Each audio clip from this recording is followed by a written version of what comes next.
Saudações, meus queridos amigos. Meu nome é Andréa, eu sou uma trabalhadora do Grupo Socorrista Dr. Bezerra de Menezes. Estou aqui hoje a convite da USE Distrital de Santo Amaro, que fez uma grande iniciativa levando o Evangelho segundo o Espiritismo, o estudo dele, nas casas das pessoas através dos meios digitais, com os minutos do Evangelho. Hoje nós vamos falar sobre o capítulo 27 do Evangelho segundo o Espiritismo, que é o Pedi e Obtereis, mais especificamente sobre os itens 18 a 23. Nós vamos começar falando sobre os itens 18 a 21, que fala sobre da prece pelos mortos e espíritos sofredores. Nestes itens, Kardec aborda bastante as crenças que existiam na época, e muitas delas persistem até hoje, em relação ao que acontece com as pessoas após a morte. E as pessoas acreditavam que, por conta desta crença que era, depois que a pessoa desencarna, pelo seu comportamento durante esta vida, elas tinham penas eternas ou o céu, né? Era o inferno ou o céu. E nós não acreditamos nisso. Então Kardec traz uma nova visão. Então ele diz a respeito das preces por aqueles espíritos que sofrem. Nós sabemos que os espíritos após o desencarne, eles podem ter diversos destinos.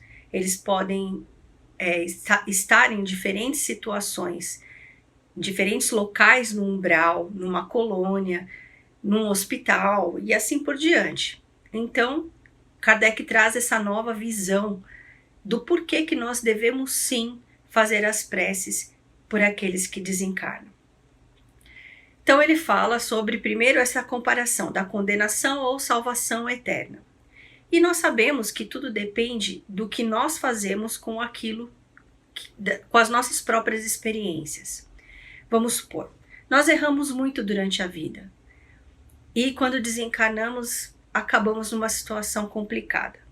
Vamos ver o exemplo do André Luiz, né, que ele conta no Nosso Lar.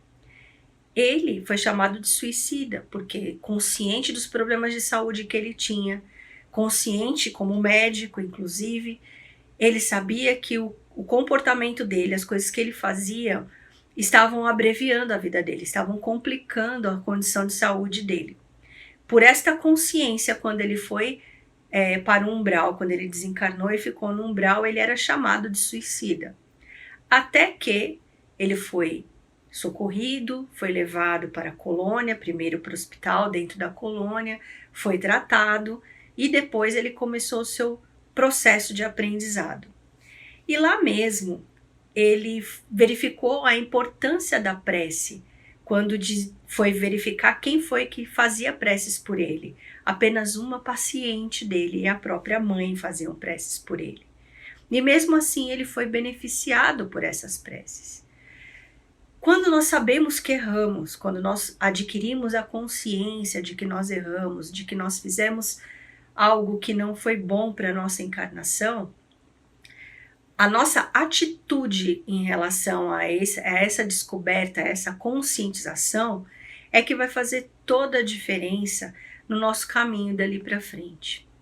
Então, as preces por aqueles que já desencarnaram e muitas vezes ainda não têm essa conscientização, é muito importante. Primeiro, para que eles se acalmem, para que eles tenham a serenidade, para que eles encontrem e aceitem ajuda, porque muitas vezes a ajuda vai até eles, mas eles não aceitam essa ajuda. Então é sempre importante a gente ter uma forma de ajudar essas pessoas que desencarnaram, a se conscientizar, a aceitar ajuda, a buscar Deus de forma sincera. A própria prece deles, para eles mesmos, é muito importante. Então, nós devemos sempre orar por aqueles que sofrem. Muitos espíritos desencarnados demoram anos, às vezes séculos, até para se conscientizar que não estão mais na Terra. Nos trabalhos de desobsessão, a gente observa muitos espíritos que desconhecem a sua nova condição de desencarnados, né, que já não tem mais o corpo físico. Eles se revoltam, eles se entristecem, porque querem falar e não conseguem encontrar a sua família carnal, ou acham que a família carnal está desprezando. É uma situação muito triste. E através da prece, através do esclarecimento, através da conversa que os espíritos, né, socorristas têm com eles, com a ajuda das nossas vibrações, conseguem muitas vezes melhorar a condição do perispírito daquela pessoa, conseguem fazer com que um espírito afim, né, um ente querido que já desencarnou antes, consiga se aproximar dessa pessoa e conversar com ele e fazer com que ele se conscientize. Então, a oração, as nossas vibrações de amor, a nossa intenção de efetivamente ajudar, isso faz muita diferença para os desencarnados, principalmente para os desencarnados que estão numa condição de sofredores. Sofredores num sentido bem amplo, né? Que seja de inconsciência, seja ainda apegado às coisas materiais, já consciente do seu desencarne, mas ainda apegado às coisas materiais, seja numa condição de busca de vingança, de revolta, todas essas coisas.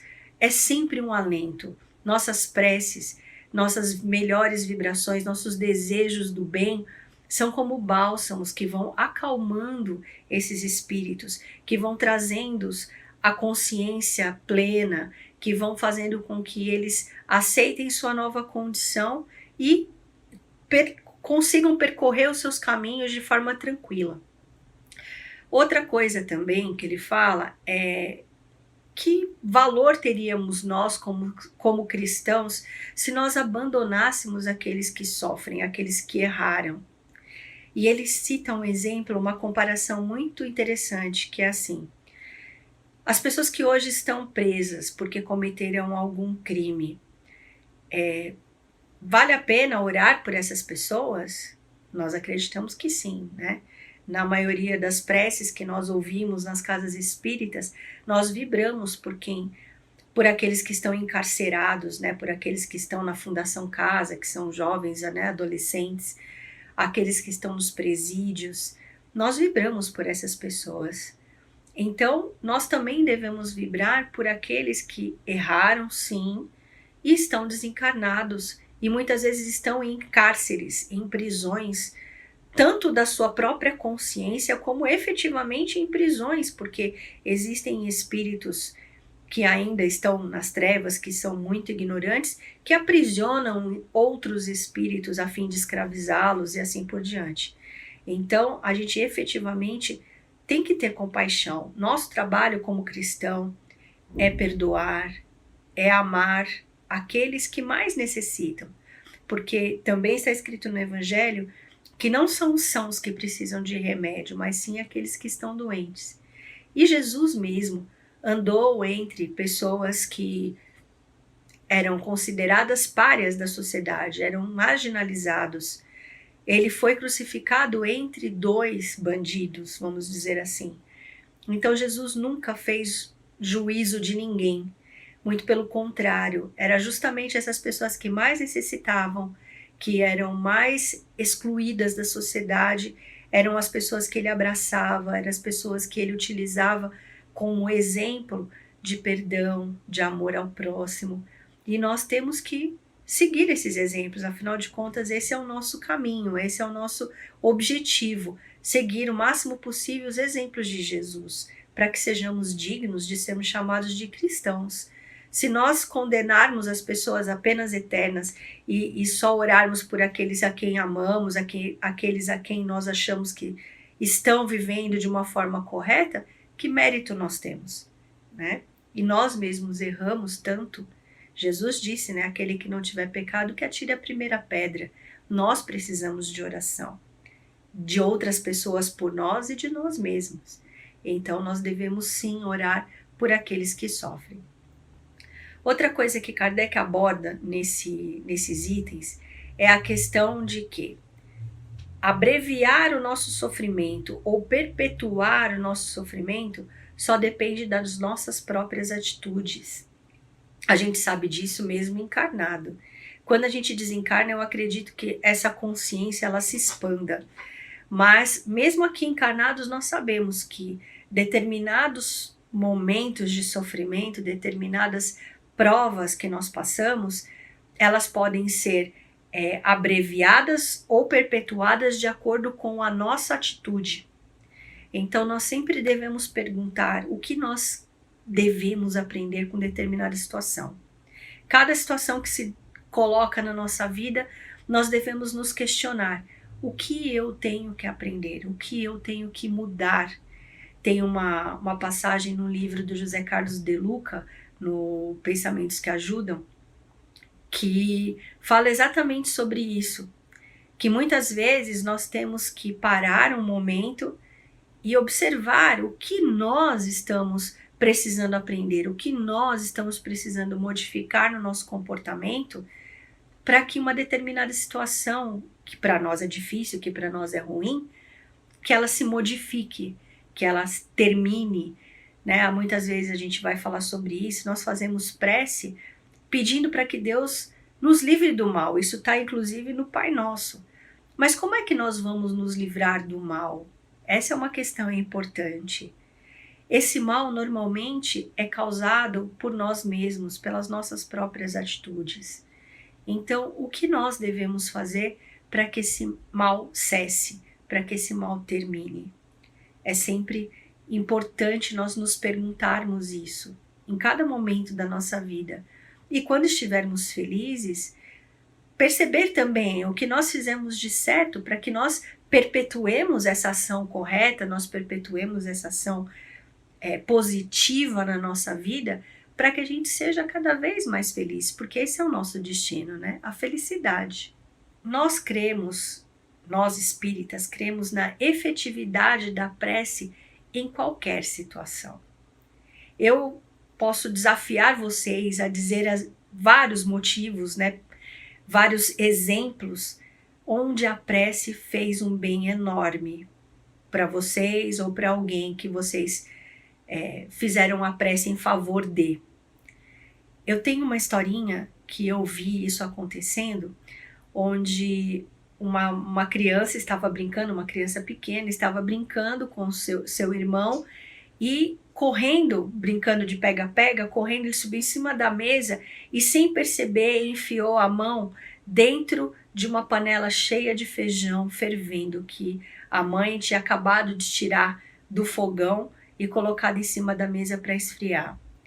Imediatamente a criança começou a chorar, a mãe tirou a mão daquela criança de dentro da panela de pressão, né, com aquele feijão fervendo, e a pele se soltou, assim, de tão grave que foi a queimadura. E a criança não parava de chorar.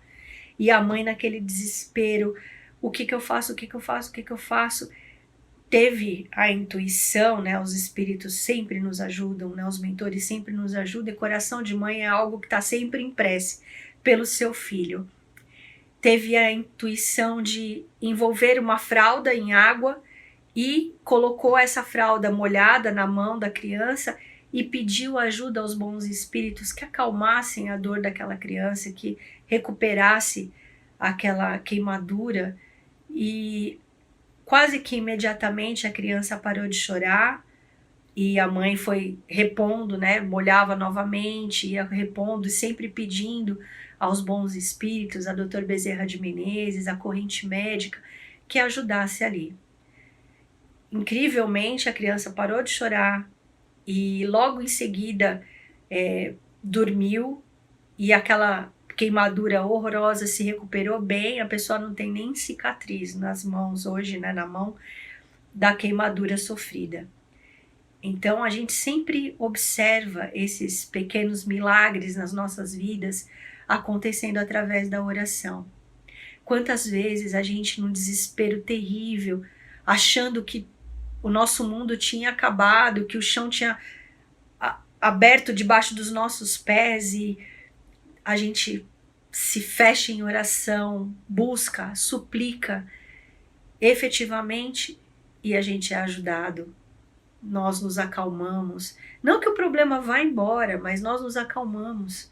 Nós nos sentimos consolados, nós nos sentimos fortalecidos, equilibrados. É muito importante fazer oração por quem quer que seja. Aliás, eu aprendi uma coisa há muitos anos atrás, né? Que às vezes a gente percebe alguém sofrendo na rua, no transporte público, alguém que a gente não pode chegar efetivamente lá socorrer, ou que a gente não tem condição de fazer nada naquele momento. Eles falam assim, quando você não pode ajudar na horizontal, faça um triângulo, né? Peça a espiritualidade ajuda aquela pessoa. Então a gente sobe a nossa súplica e retorna para aquela pessoa, com certeza que será ajudado. Essa é uma das melhores formas de fazermos a caridade. Muitas vezes a gente pensa que a caridade é só material, é só dando alguma coisa material para alguém, mas não é. Muitas vezes o que a pessoa mais precisa é de uma oração, é de uma vibração positiva. E quando as pessoas estão no plano espiritual, aí mais ainda, né? Nós não temos o alcance de ir lá e ajudarmos efetivamente aquela pessoa que está na espiritualidade, mas as nossas orações sempre são bálsamos curadores. Pedro fala na sua primeira epístola, no capítulo 4, nos versículos 7 e 8. E já está próximo o fim de todas as coisas. Portanto, sede sóbrios e vigiai em oração. Mas, sobretudo, tende ardente amor uns para com os outros, porque o amor cobrirá a multidão de pecados. A maior oração de todas é o amor. O amor é capaz de cobrir a multidão de pecados, é capaz de cuidar das pessoas, é capaz de nos curar, é capaz de apaziguar muitos dos nossos erros. Então, sempre que nós pensemos em oração, pensemos em amor. No item 22, ele fala da maneira de orar. Então, tem uma frase que eu gosto muito, que também está no Evangelho, que diz: nem todos que dizem Senhor, Senhor, entrarão no reino dos céus, mas aquele que faz a vontade de meu Pai, que estás nos céus. Isso está em Mateus, capítulo 7, versículo 21. Então, nem sempre aquelas pessoas que estão orando, aquelas rezas decoradas, claro, cada um tem a sua fé e nós devemos respeitar. Mas às vezes a gente fala assim, eu não tenho tempo de orar, eu não tenho tempo de fazer evangelho no lar. Às vezes uma ligação simples, né, um agradecimento a Deus pela noite que passou, um agradecimento pelo dia que veio, por mais um dia de vida, pedido de proteção, de equilíbrio, para que nós estejamos no bom caminho durante todo o dia. Algo que você faz em 30 segundos, 1 minuto, mas que sai efetivamente do coração, é o suficiente. Tem uma prece que nós fazemos no Grupo Fraternal de Apoio, que é um grupo que eu trabalho, que ajuda pessoas com dependência química e também os codependentes, que são os familiares, as pessoas que convivem com os dependentes químicos. E essa oração ela é feita no AA, no NA, né, o Alcoólicos Anônimos, Narcóticos Anônimos. Ela fala muito, é uma oração que ela é mais extensa, mas nós fazemos só um pedacinho bem curtinho dela. E ela fala o seguinte: concedei-nos, Senhor, a serenidade necessária para aceitar as coisas que não podemos modificar, coragem para aceitar aquelas que podemos, e sabedoria para distinguirmos umas das outras. Quanto tempo nós ficamos orando? 15 segundos. Mas ele é o suficiente. Se vocês pensarem bem nessa prece, que é justamente o que eu tenho que fazer, né? Eu tenho que ter serenidade para aceitar aquelas coisas que eu não posso modificar, né? Existem coisas que não estão no nosso alcance, né? No alcance das nossas mãos de modificar. Então entregue para Deus, Deus pode. Aí coragem para modificar aquelas que nós podemos, porque normalmente aquelas coisas que nós podemos modificar são as coisas que somos nós mesmos que fazemos. São as nossas atitudes, os nossos pensamentos, os nossos sentimentos, comportamentos que nós temos. Isso sim está nas nossas mãos de mudar. Então tem que ter coragem para observar isso, né? Como Pedro falou lá na epístola dele, né? Vigiar os nossos sentimentos, nosso comportamento, nossas palavras. E aí sim modificá-los quando elas não estiverem a contento. E sabedoria para a gente sempre distinguir aquilo que está no nosso alcance e aquilo que não está no nosso alcance. Parece tão simples, né? Mas na verdade a gente tem que fazer um exercício diário para cumprir o que diz nessa oração. Então, talvez se nós repetirmos ela várias vezes, ou do próprio coração, algo semelhante, né? Me ensine, Pai, o que eu tenho que fazer para melhorar a minha própria vida. Me dê sabedoria, me dê discernimento, me dê persistência para continuar buscando a minha melhora interior. São coisas tão simples. Gratidão e o pedido de equilíbrio para que nós possamos fazer o nosso melhor a cada dia. Basta fazer isso numa prece. Nós não precisamos de grandes orações, de grandes poemas, que tem orações que são verdadeiros poemas, né? Claro que se a gente tiver mais tempo no nosso evangelho no lar, ler uma passagem do evangelho em voz alta, conversarmos a respeito, fazer uma oração mais completa, sim. Mas aquela oração diária, a oração do meio do dia, às vezes nós estamos num momento atribulado, às vezes acontece alguma coisa conosco no meio do dia que nos tira do prumo, que nos tira do equilíbrio. Volta, se fecha, faz uma oração rápida e busque novamente o seu equilíbrio, a sua conexão com Deus, com a espiritualidade maior. É disso que ele fala, né, na maneira de orar. E o último item deste capítulo, na verdade, este é o último capítulo de ensinamentos do Evangelho, né? Foi uma honra falar sobre isso, porque esse capítulo fecha todo o ensinamento do Evangelho segundo o Espiritismo. Ele vem antes das coletâneas de preces espíritas, que são preces para todos os tipos de situação. Então ele fala do como nós devemos orar antes de ler essas preces e repetir essas preces em muitos momentos, porque são preces poderosíssimas. Então, Santo Agostinho começa falando, né, neste item, aliás, o item é dele. E ele fala uma frase que, como eu disse, né, tem algumas que são verdadeiras poesias, e esta frase dele é uma delas. A prece é o orvalho divino que aplaca o calor excessivo das paixões. Filha primogênita da fé, ela nos encaminha para a senda que conduz a Deus. Então, gente, filha primogênita da fé. Quem tem fé verdadeira faz prece. Faz prece e essas preces são extremamente efetivas, porque é o exercício da fé, é o exercício da nossa comunhão com Deus através da prece. Jesus prometeu que onde 2 ou mais estivessem reunidos em seu nome, ele lá estaria. Alguém duvida que Jesus está aqui conosco? Porque nós estamos aqui reunidos em seu nome. Nós estamos aqui reunidos em favor de nós mesmos e de outras pessoas. Nós temos exemplos de maravilhas obtidas através da prece. Jamais se esqueçam dela. Jamais se esqueçam de que ela é a nossa comunhão com Deus, é o nosso elo de ligação com Deus, com a espiritualidade maior. Agradeço a todos vocês que assistiram até o final. Não esqueçam de se inscrever no canal da USE e não esqueçam de dar o seu like, porque isso é importante para o canal, para que o canal alcance cada vez mais pessoas. Que Jesus esteja com vocês, que Ele vos abençoe em todos os momentos da sua vida. E esta é uma prece. Obrigada.